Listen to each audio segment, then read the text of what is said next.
Happy Valentine's Day, Happy kings Valentine's and queens and in-betweens. I'm Lauren. And I'm Jess. And welcome back to another episode of Just Gay Stuff Podcast. Woo! That's us. That's us. Because it's Valentine's Day, and whether you're celebrating with a friend, a family member, a partner, or here with us on the pod. You can celebrate here with us all day. All the time. By that I mean you can just listen to this episode on repeat all day. All day. Keep it playing, guys. So on today's episode, we're going to do red flags, green flags, turn-ons and turn-offs, and maybe some fun little worst first date stories. Sounds good. So how about you start us off? What are some of red flags you look for when dating or in a relationship? Some of the red flags I look for. Yeah. Well, not potentially looking for, but you might not see them at first. yeah. So red flags for me, if we're talking about a first date, you try and like gauge someone and where they're kind of at. It's hard when you're first meeting somebody. The things I notice the most are body language, willingness to give information, and willingness to connect with you on a level. Oh, that's a good one. Some of the red flags that I wrote down because, you know, we had to sit and write some notes for this episode. We did. We got serious on this one. I needed to... Dot points. Yeah, dot points. So like my first one was not offering much to the conversation. Yeah. And see, I can understand... especially on a first date, there's a nervousness. When we went on our first date... I was going to say, I was hella nervous. Lauren was shaking like a leaf. I was. And it was cold, so I was like, this bitch is cold. No.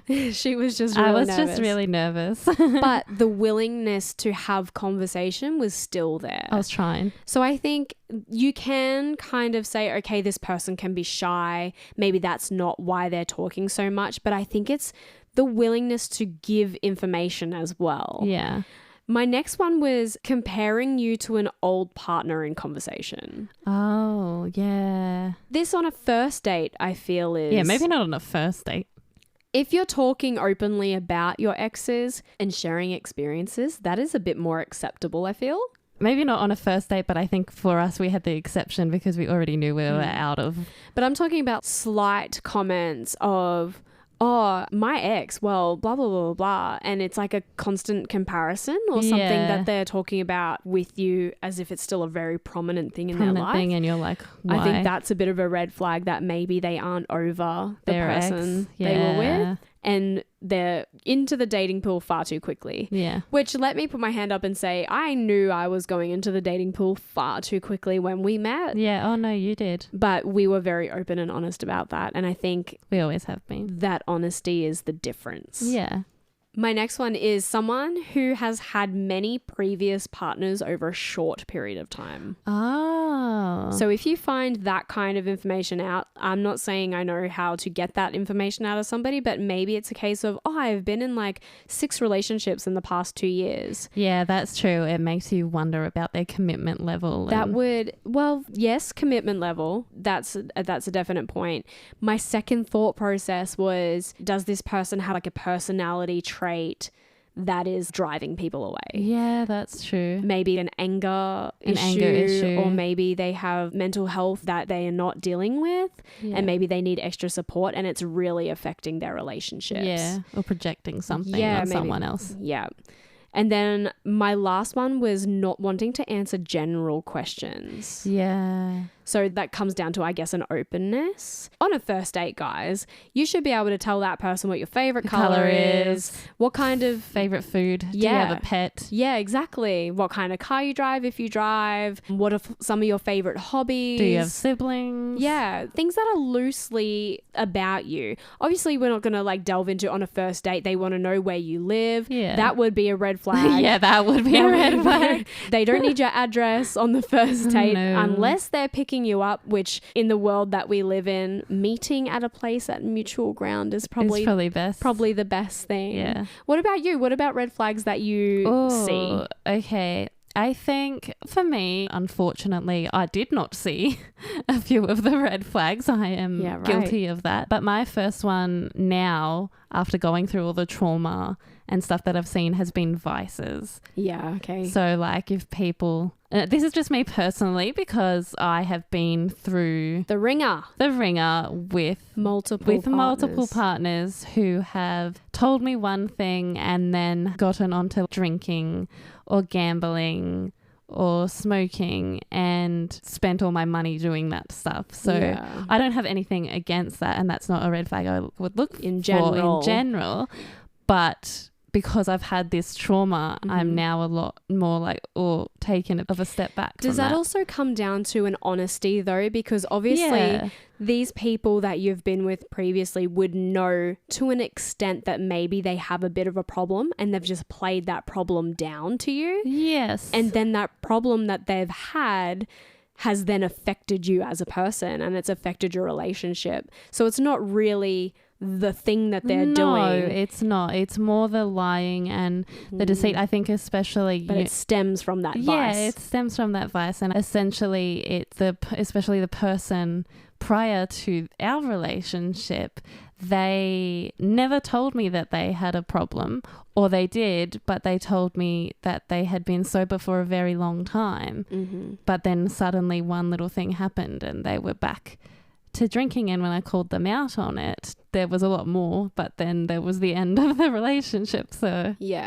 so instead of working through that with you, which is, I know another one of your red flags is the inability to communicate. That was literally my next one. Was not able to communicate, avoidance attachment style. See, I know you, ding, girl. Ding, ding. I know you, girl. You sure do. So let's talk about that. I think it's just the same thing. You and I are able to communicate quite openly and quite honestly. You know, not that we've ever had problems, but if there ever was, we're able to be like, hey, I really didn't like how you said this. Can we work on how we can approach it better? Because maybe I just misunderstood what you said. Or maybe we just both heard things, a situation differently. Everybody has a different perception of how it's a different conversation can go, or how an interaction can go. And it's literally just about being open and honest about how you felt in that situation. And if you have somebody who has a willingness to accept what you're saying and go, oh, sorry, that's not how I saw it. And you can offer them, what am I trying to say? I'm trying to say, if they have the ability to see past themselves and see how you could have seen that situation play out for them, and you have a willingness to accept that it's a different perception, then I think you have a greater understanding of, okay, well, this is how we can avoid confrontation and talk through the issues we might face. That's 100%. And I think this is where I was struggling as well, and now seeing it as a red flag. And it was one of the massive things I spoke to you about when we first met and first talked about everything was communication and attachment styles, I guess. So if the person had an avoidant attachment style, they couldn't face the conflict, so they would just run away. And then I'm very much a person that would like to deal with the situation head on first, be like, right, let's deal with it, let's communicate, let's move on. And then if they just disappeared, I'm like, what am I supposed to do now? Like, so it just makes that resentment and fester. See, I told Lauren when we first met that I'm a very confrontational person. I like to really tell somebody what I think and really get to the bottom of an issue, not to argue or fight, but I really like to deal with the problem then and there so it can be fixed and we can start to move on. And I think that's how we relate to one another. We both are very much like to see the problem. If there is one, talk about it, find the solution together, move on. Definitely. Day's done. So the next one, I guess, would probably be a bit of a red flag, and maybe this is controversial and I think maybe a different pod topic, and I'm no way trying to offend, you know, we're trying to be all inclusive here on the pod, but people who are biphobic or panphobic. So you see that as a red flag if somebody, say if you were bisexual and you openly told someone that and they suddenly disliked you because you were open to both genders or all genders. Yeah, exactly. So say you were, you know, especially in some parts of the lesbian community or queer community, because I can't speak for everyone. I'm not everyone. You're not everybody, I can understand where there are some girls who go, I won't date a bi girl or pan girl because she doesn't really want me. Like, she'll just use me and then go be with a man. So it's a fear. It is a fear. And I think I saw a really informative TikTok about it as well, and this woman said that was one of her red flags too, but you don't have to be biphobic or panphobic. You can literally just have a preference, which is a difference than having that, you know what I mean? That phobia.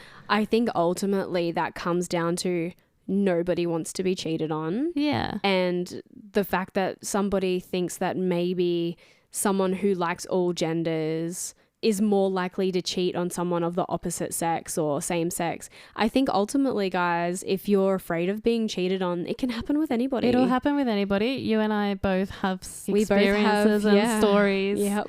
So you can understand that. Yeah. And then I think, I'm not sure if this is my final one. My final one is, which I guess is also a trauma to me from previous relationships or previous dating style, and now is a red flag, is makes you feel hidden. So we're not overly in public heavy PDA. We'll hold hands or we'll kiss here and there. Yeah. But I remember before I even got into my past relationship, when that person held my hand, I was like, what is this? Because I wasn't used to it. I had just been hidden for so long. I wasn't even a part of the relationship. I only had affection when I was at home. And was that affection for you general affection at home, or only when that other person wanted intimacy? Because that's a whole other ball game. I couldn't even answer that now. Yeah, wow. It's hard to think about that. I think at the beginning it may have been in general, because it was still very honeymoony phase, but then I think towards the end it was only when that person wanted intimacy, and even then that was very rare. Wow. So it was like things were stripped right back. So how do you go from feeling kind of only wanted when that other person wants you to feeling overwhelmingly wanted all the time? Overwhelmingly wanted, and like fully see it. I say to you all the time, I don't know how to accept some of the love and some of the affection that you give me. Yeah. I always take it because I adore it and I adore you, but sometimes it takes me a little bit longer to accept it because I've never been used to it. I think as well for me in that scenario, I've never been heavy on PDA, but I also feel like it depends on the person you're with and how much love brings out in you. Yeah.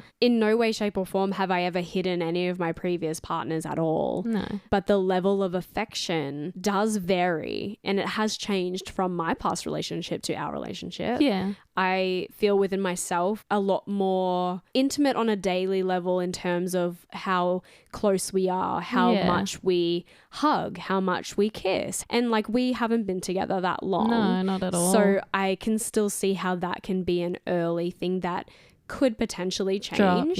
Or change. I hope it doesn't. No, I hope so. Because I don't think I have ever felt so loved in a space. Yeah, same. Because my last relationship was 8 years down the track. Like, we were together for 8 years, and you know, they say there's like the 7-year itch and things start to get a bit stale. And I guess being on the inside of that when I was in that relationship, you don't see it as much. No. And you also don't like to admit it to yourself you that don't things want to. have gone a bit awry. Yeah. But coming out of that now and seeing the level of intimacy, it's like, blows my mind because it is so different. It is the same. I'm just like, wow, this is such a different vibe. Even from my last relationship, I was like, oh my God, I've never had someone just wanting to be proud of me, just wanting to show me off, and not in a, oh my God, PDA all the time, make out in your face vibes, because we're not about that. Comes down to how someone speaks about you as well. That's what it is. It's how someone addresses you in front of their friends. Yeah, friends or family, how someone, like, I know for a fact that you adore me. I know all of that stuff. I feel all that mutual respect and love, and I'd never felt that in any of my past relationships. I am super blessed to give that to you. Cute. Now, since we're talking about all that stuff, because that to me is a very big green flag. Yeah. I thought we'd jump into like green flags. You know, we spoke about red flags, so I think green flags are important. My green flags kind of tie in with the next topic, but I'm going to try and divide them. Green flags for me on a first date. So this is specific to a first date. I feel I had to be specific here. My first one is a willingness to relate to somebody without one-upping them. Oh, yeah. I have this saying called showboating. That is when the person you're talking to is just telling you everything that they've done in their life and everything that they want you to be proud of them for, but they don't really allow you. They don't want to reciprocate. Yeah, they don't want to allow you to speak and have the same amount of volume or words in as them. Yeah. And this isn't just for relationships, guys. This is for friendships. If somebody comes up to me on the street and just tells me so many things that they've done, which we see in music all the time. I'll play a set with my band, and in the break, someone comes up and goes, oh, you know, I played with Powderfinger and I played with blah, blah. And it's just like, yeah, cool, man. Like, yeah, thanks. That's great for you. And then when you try and go, oh, yeah, we've done a bit of that, they just go, oh, yeah, blah. But Yeah, it's, you need a humbleness. Yeah. Yeah. And that's so what it is. A green flag to me is somebody who is willing to relate to you, but not take over the conversation. Yeah. The next one I had was someone who has a willingness to laugh at themselves or at a situation. Yeah. Because if we can laugh at ourselves and at a situation and share that with somebody, it provides a comfort. I think that was kind of mine, but I wrote playfulness. Oh, yeah. So same. Same thing. I feel like it provides a comfort because say something embarrassing happens on a first date. Yeah. If that person is... Mine did. I don't know if you want to share that on here. It doesn't matter. We're vulnerable here. I find if that person is willing to laugh about it with you, then you don't feel embarrassed because that just shows that they're willing to accept you on a different level. Yeah. My last one, because I didn't have many for green flags. I feel like, unfortunately, we always have more for red flags, especially after the fact. We're like, oh my God, why didn't I see that red flag? Why didn't I see that red flag? I guess that's the big thing about seeing the negative more than the positive, I suppose. Well, this is my last green flag. Someone who has an understanding nature. So you might tell somebody something very heavy about you and they don't judge you. I guess that comes back to a willingness to understand. Yeah. So we're very big with each other on that. When we had our first date, you told me some really heavy stuff about your family and things that you had gone through and health things. And I think those kind of things, when you have traumas in your life, can tend to drive people away. People get scared of that shit, man. People don't want the responsibility. People don't want the responsibility of having to deal with another person's bullshit. And so when somebody is sitting there just listening to you and showing you that respect and, you know, not judging you, I think that that is a very big green flag that that person has a caring nature and they are empathetic. And that's what you need in somebody. Yeah, it is. It's a beautiful thing that kind of reminds me of an episode in How I Met Your Mother. And it's like... Your favorite TV show? It is. It's my favorite TV show. And it's a quote where Ted is carrying like luggage and he can never find the right person until someone offers to help pick up his luggage. And it's that understanding of, you know... He didn't have to carry it by himself. I'm here to help you. So I was like, that's kind of where... I love metaphors and stuff like that. Me too. It's awesome. So philosophical. Love it. So my green flags, we're similar, I guess. So we are similar people. We are. So my first one, which we kind of touched on at the start of this episode, was healthy communication. Yeah. So super same thing, making sure it's all good. Second one was accountability. And I think that's a big one that often sometimes people miss. And I don't mean accountability as in if you cheated or whatever, because I mean, you still should have accountability there. But I mean... Willingness to admit when you're wrong. Willingness to admit when you're wrong. Willingness to have a conversation with your partner.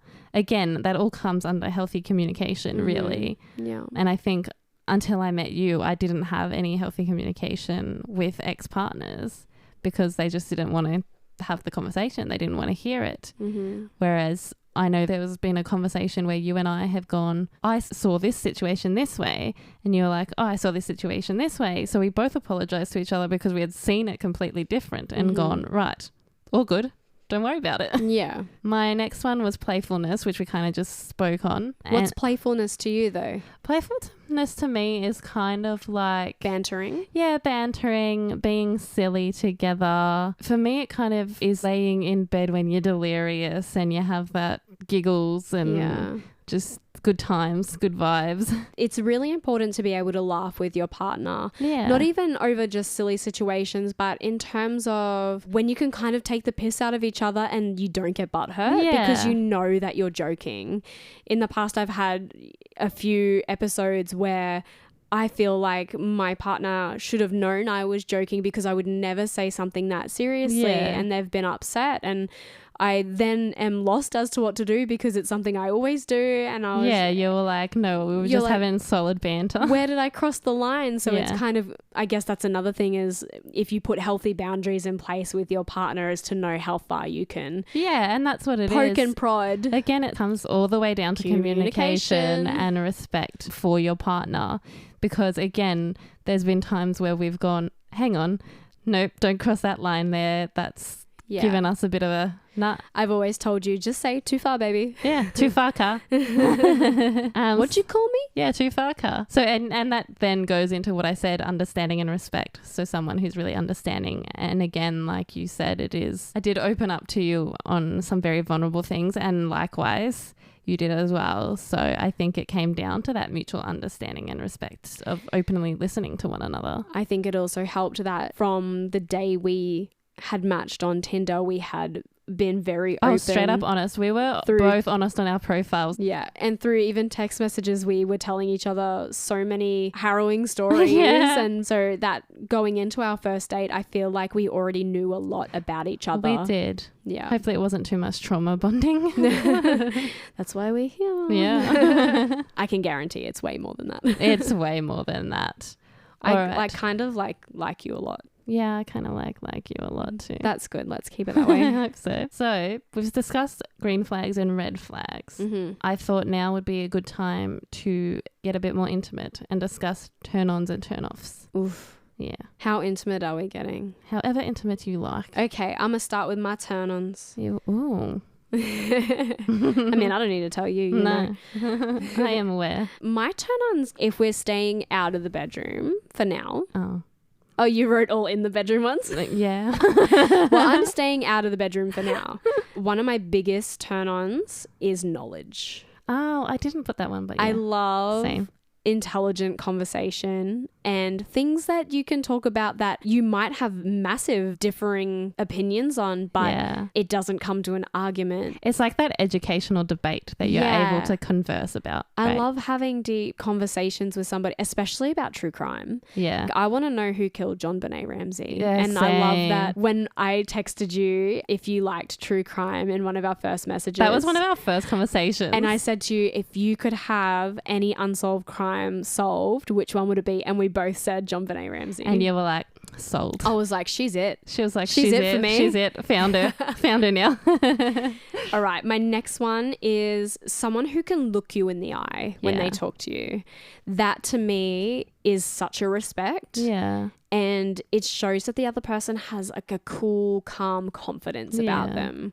Some people I find really hard to look in the eye. And I think sometimes that can say something about the relationship you hold with that person. It does. Maybe you don't feel a closeness. It comes off as energies as well, really. Yeah. So sometimes I think it's that awkwardness if you don't know how to look someone in the eye. And I don't usually have a problem with that. But some people who I've met over the course of the last few years, I don't feel comfortable looking at them, like looking them in the eye. And I feel like, that's a big teller to me when I know that there's an energy off there. Yeah. So I guess that's a red flag for me on my end. I know that maybe that person is not my person. Not your person, Yeah. The other thing that is a real turn on for me is classiness. Oh. I love a partner that can dress really classy on the street and save all those revealing things for the bedroom. Yeah, essentially.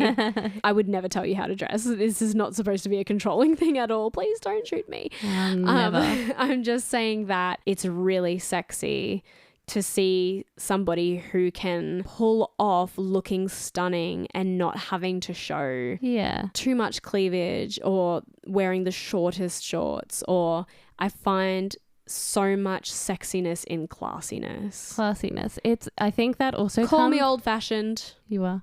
I think it comes down to, like you said, the classiness, but also that separate point of intimacy in a relationship. So obviously out and presenting classy and walking around beautiful that way and not revealing too much, but also you can dress however you want. We're not telling people how to. If you wanted to wear a bikini to a cocktail party, I would not stop you, and I would still I would help you. Hope you would, but yeah. I would still love you the exact same. I'm just saying I find it a turn on when you can have that classiness about you, and then you come home and you can strip off. Yeah.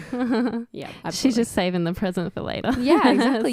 You can unwrap the present later in the privacy of your own home. And again, that's what I'm saying. It comes down to that intimacy and building that. I love that. Me too. Yeah. Love you. I love you. Do you want me to do turn-offs, or are you going to do your turn-ons now? Oh, I'll do my turn-ons. Okay. But I didn't go that, but I kind of agree with your... Lauren went her turn-ons in the bedroom. I went straight to the bedroom. I have a dirty mind. She's like, bite my neck, lick my clavicle. Well, it wasn't lick my clavicle, but bite my neck was the first one on there. It was kiss my neck, actually. I was close. I should know. I do it. You should. Before we get into the bedroom, I do agree with you on the dressing classy and presenting nicely and then being intimate with your partner separately. And then I also had the intelligence. So this is a funny story. I know exactly what you're going to say. And Jess knows exactly what I'm about to say. When we were like talking for a bit, and Jess is quite intelligent, even though she's also very modest, so she won't say so. I remember conversing with her and going, oh, it's so wonderful to be able to talk with someone so intelligent and someone mutually on my level. So Lauren thought she was also very intelligent, which you are. I was going to say, hey. No, Lauren is selling herself short here. She is also very intelligent, but sometimes she says some really dumb shit. I'm blonde, guys. And so now we have this inside joke when Lauren says something really dumb. I'm like, are you still looking for someone on your level because you haven't found them? And one of our friends was like, oh my God, that's so mean. And I'm like, no, it's an inside joke. It's fine. It's like when Lauren washes her hair and it goes really puffy. And I don't know if you guys know. Oh, can I say puffy? I mean like poofy. Poofy. Like frizzy, not puffy. I know we're talking about gay things here on the pod, but calm down. I didn't mean to offend. When her hair goes really floofy, that's a better. Yeah, floof. Floofy. Blonde floof. It is blonde floof. I call her my swamp witch. Yeah. Which is a reference to a video game, guys. It's a reference to Which Left is 4 a Dead. gamer, so that's a form of love. Yes. But when outside people hear me say, oh, my floofy my swamp, little swamp witch, they're like, oh, is that a pet name? What an interesting term of red endearment. flag, red flag. Your hair's red, so. So now going into the bedroom, got neck kisses. Lip biting. Well, I didn't do bedroom, but I'm just going to agree where I agree. Okay. So I agree with both of those. And then the third one was just really good smell. Oh, yeah. So like cleanliness, I guess, is a big thing for me. You know, as women, we have our own sort of smells and stuff. And so it's just making sure that we're clean. Make sure that your smell is a magnet and not a repellent. Yeah, exactly. Oh, I like that. Yeah. I was trying to get deep with that one. You were. Did you like it? I did. Excellent. Got very therapist on me. No, I'm trying to do metaphorical. Oh, yeah, I like that. Philosophical and metaphorical. Yeah. That's my go-tos. So I think those were really my main They're good. turn-ons. Yeah. Do you want to talk about your turn-offs? I just want to say I think that you like hastiness as well. Hastiness? Yeah. Like you know. anticipate. No. Not. Are you going to wait 6 more pods to say patient? Yeah. No, I mean hastiness, like when you start kissing somebody slow and then you go rapidly faster. Oh, yeah. I find that that makes you catch your breath a lot. Yeah. Yeah. I do. Okay, yeah, turn-offs for me. Again, I didn't really go too much in the bedroom. If I knew that Lauren's head was going there, then I would have. It wasn't for turn-offs. Apparently it was just for turn-ons. My turn-offs, I kind of said this in red flags. I feel like red flags and turn-offs can go hand in hand though. Yeah. What do you guys think? Well, my turn-offs, I kind of said the same thing. So someone who only wants to tell you everything they've done. Yeah. Because if someone's not giving you equal amount of time in a conversation, I feel like fuck that. Yeah. If they're not giving you equal time in a conversation. Well, they're not having a conversation. You're just listening to them. But then how are they going to give you equal time in a relationship? They're not going to, no. It won't work. And then one-upping in that conversation, like we said before. Yeah. I know you and I have spoken about people can sometimes do that to relate to you. Yeah. But I think there's a clear difference between relating to you and being like, snobby. Oh, Lauren, did you buy a red car? Well, I bought a red car and it's bigger than your... Like, yeah. It's that ego. That's such a turn off. Yeah, ego. Yeah. Oh, man. Gross. Don't do that. Listen to your potential partner. Listen to your date. Offer and... You give and take. It's a push and pull, right? It is. It is. What else did I put? No, that's all I have for turn-offs. That's all I have. I'm sure there's more. You'll think of them. Probably, but they must be my main ones because they're the first things that came to my head. Yeah. Hit me with yours. I thought you were going to say hit me with your best shot. Hit me with your best turn-offs. Yep, okay. So my turn-offs, I didn't go in the bedroom this time. Ooh, okay. Surprisingly. I think my first turn-off was chewing with your mouth open. Oh, she went general. I went general. This is like if you're sitting at the maths table. Oh my God. Don't even get me started on maths. That's a whole other pod episode. The next one was if they're rude to wait staff. Okay. Yeah. Because I feel like you can always tell by a person's energy if they're rude to wait staff or if they're rude to animals. I don't know how you can be rude to animals, but you know what I mean. Have a disregard for animals. Yeah, that's what it is. Have a disregard for So if you have a disregard for animals and for people, then you're probably not a very nice person. You're really not a very nice person. You're probably a little bit narcissistic. Do you know what that reminded me of when you said rude to wait staff? Yeah. You know in the movie Just Go With It with Jennifer Aniston and Adam Sandler? Yeah. You know in the... That's your favourite movie. Yeah. You know when they meet up with Nicole Kidman and her husband in the thing? Yeah. And the staff like pour the wine and he's like, don't pour the wine over me. Don't pour over me.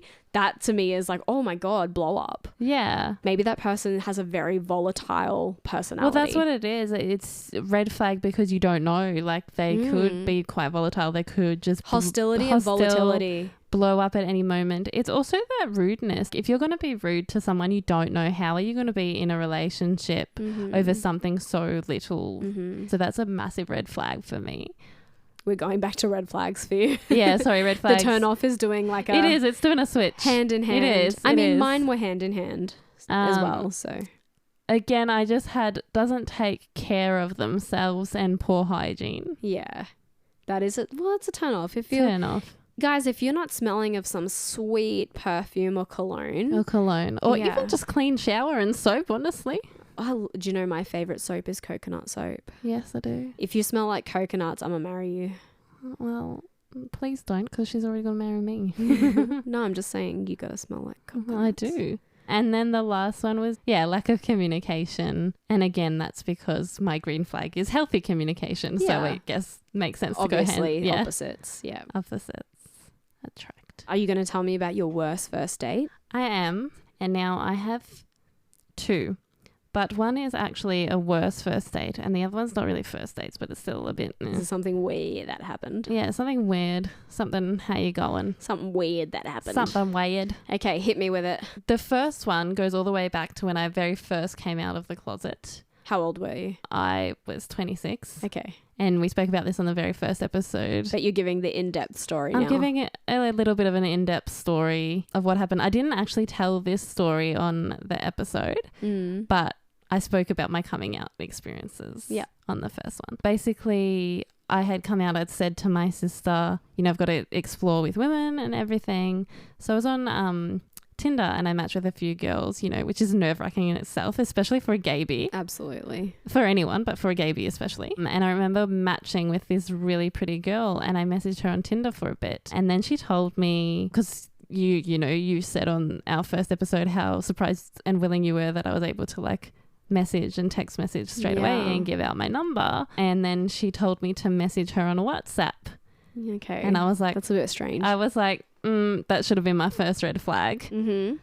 But I didn't think of that because, being a gay... You're probably just excited. I was excited. Being a gay bee, I was like, oh, pretty girl. So... downloaded it, messaged her anyways, and we talked for a bit and then we started to discuss meeting up. And I think she worked in childcare or something, I don't know. But she kept bailing when it came to the dates. And so that was my second red flag. Yeah. And I was like, oh no. And then eventually she said yes. So I remember on this particular night, I had spoken to my sister, I'd showed her, I talked about the location and everything to be safe, and she had helped me get dressed and do my makeup, and I was literally about to go out the door And surprise, surprise, she cancelled. Oh.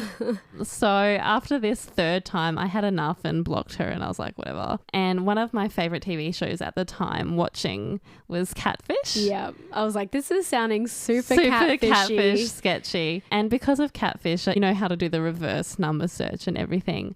I reverse number searched her number, and it turns out it was a 50-year-old male who had been scamming young women all over Tinder their whole time with fake profile. Holy shit. Yeah. So that was probably my worst. Man, you fully like reverse catfished this guy. First date, yeah. Next season of Catfish with Lauren. Yeah. Next season of Catfish with just gay stuff. We're not affiliated, but you know, if you want to be. If you'd like to be, that'd be great. Neve, come on. Yeah, come on, Neve. I'm Jewish, you're Jewish. Oh, yeah. Or you know each other. Yeah. It's like lesbian community. We all know each other. We all know each other. We're like the chart of the L word. We've you all can seen connect the us map. by like at least 6 lines. We're all connected. So that was the first one. Luckily, my best friend was there to save the day and took me out, and woohoo, go cat. yeah, we hung out and went out to dinner and stuff. But the second story that I'm just going to quickly tell, probably not as good as that first one, wasn't a first date. And it was kind of like over multiple dates. But I once went out with this girl who constantly claimed to be gay or lesbian or however she identified, and was only interested in women. And when we went on these few dates, she was always all over me. She was ready and willing. Yeah. And it wasn't even a fear of holding my hand in public or anything. She was just going for it. She was there. And then I remember one night I was at her place and we were talking because I started to catch the feels a bit before like anything progressed further. And then suddenly she turned around to me and she said, "Oh no, I'm not into that. I'm fully straight." And I just left her being like, what the fuck? So she took you for an absolute ride. Yeah, I went for a roller coaster of a ride. How fucking wild. Yeah. Wow. So those were probably my worst. Do you ever wonder what goes through someone's head if she didn't have that fear to be out with you in public and doing those things, but then all of a sudden just turned around and was like, no, that's not me? I don't know. Maybe it's the exploration. Or maybe it be someone had a negative reaction to her talking about it in her family and she thought, I don't actually have the capacity to explore this. Yeah, you just never know. You don't know what people are going through. You don't know the environments. But it is hard. Don't play with people's feelings. Yeah. Especially a newly out gaby. Yeah. So then, of course, being very cautious in my next few. And it's a vulnerableness. Yeah, it's a vulnerability. Yeah, that's the word I was looking for. I know what you meant. I'm so intelligent, guys. She's super intelligent.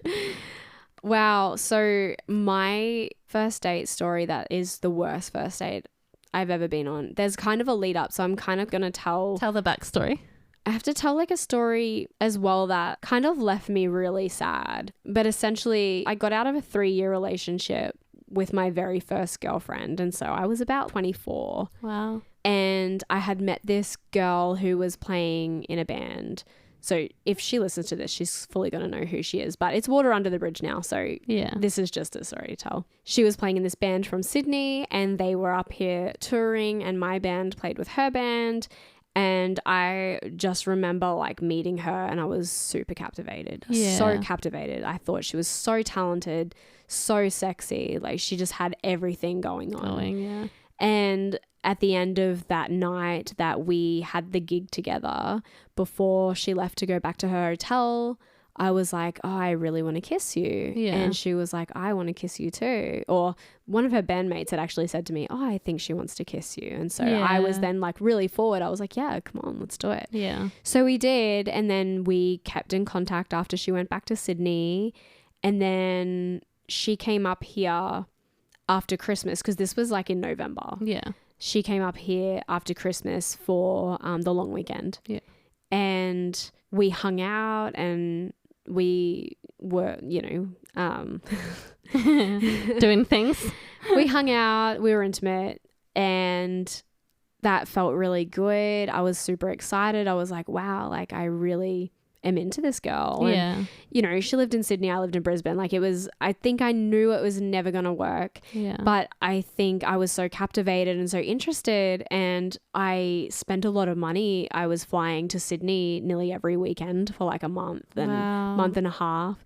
And then I remember the things we do in I know, and the like, queer community. I was so young, but I felt so good. Yeah. And I think, you know, you chase that high, you chase that feeling. You do. And she made me feel amazing. I remember it would have been about February, and she had said to me, oh, I think maybe it's time that we stop this. Yeah. And I knew that she probably didn't love me, but I knew I was like falling in love with her. Yeah. And I never told her because I kind of knew that it was not reciprocated. You're protecting yourself in a way. Yeah. And I also knew that she was never going to move to Brisbane. I was never going to move to Sydney. Like, it's just not going to happen. It's not feasible. And I don't think I have the capacity to do long distance. No. So like, we spend 2 days away from each other, and we're struggling. Yeah. So I definitely didn't have the capacity to do long distance, but I had already booked another flight to see her before she had said, oh, I think we should stop. So I was going down to see her one more time anyway, and she was like, let's just have fun, and let's this and let's this. And I really tossed up telling her that I loved her, regardless if she said it back, just in case it changed anything. Changed her mind. Yeah. And I ended up not saying it. I remember lying in her bed, and we were just talking, and I remember tossing up, like, do I say it? Do I not say it? Do I say it? Do I not say it? So out of fear, I just didn't say it. Yeah. But what she said to me was, the guy in my band and I had a bet who could sleep with you first.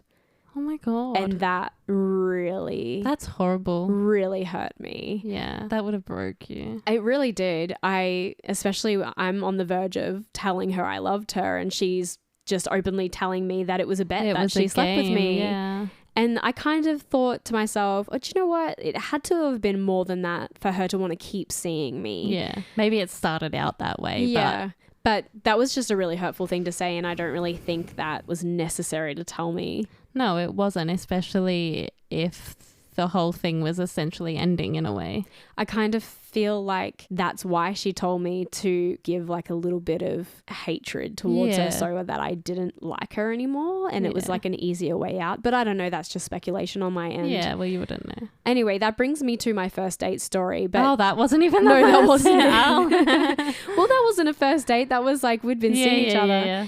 But it brings me to my first date story, because to cope, I jumped on Tinder and I swiped right. As we do. Yeah, I swiped right on a few girls, and I met this girl, and we were talking for a while, and she was also in music, and I don't know, I shouldn't date musicians. No. And I don't. I can't. She doesn't. I can't play. I don't have rhythm. She's seen me try and play the drums. This girl and I decided we were going to meet up for sushi. Yeah. And so we'd meet in the middle. She was living like Gold Coast way. And so we met somewhere in the middle. I think it was like, if you know Queensland, if you know Brisbane, it was around Logan, I think. Say Logan. Yeah, I think it was like Springwood or somewhere. I in couldn't even tell there. you, somewhere there. The date went well. Like, we got on.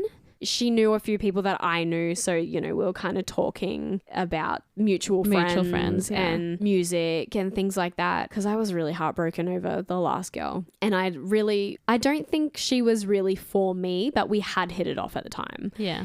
So I remember taking her back to my car, because we'd both driven there. I think because the sushi train was closing and we were still talking. So I was like, oh, just come to my car, we'll talk. And then we kind of asked each other, kind of like on first dates, how do you think the date went? You know? And she was like, oh, it was really good. I really liked talking to you. And then I had said to her, oh, I would like to kiss you if you would respectfully consent. And she was like, oh, really? Like, yeah. And so we started kissing in my car. Making out. Yeah, we were making out in the front seat of my car. Making out commenced. And we probably were making out for like half an hour. And guys, this next part is utterly disgusting. Yeah. So I remember this story now. I don't even know. I don't think I even told my mum this story. So mum, if you're listening, I'm so sorry that you have to hear this. Sorry, Robbie. But I looked up after maybe 20 minutes of making out with her, and where the sushi train was, it was like situated across from like a pub. Yeah. And there was a guy hiding behind a light pole, like jerking off to us. Oh my God. I was horrified. I would be too. The worst part was we both looked up and we were just like, what the fuck? Yeah. And so I started my car and I like drove away, even though her car was still in the car park. Yeah. I was like, let's just drive. And we drove away and he started like running after our car. Really? And that's terrifying. It was terrifying. terrifying. I was so terrified and he looked so greasy and disgusting. And I was just like, oh my God, that is 100% the worst first date I have ever been on. And it wasn't even because of my date. No, I think somebody else external to my date was a disgusting human being and had to like gross. Ruin it for me.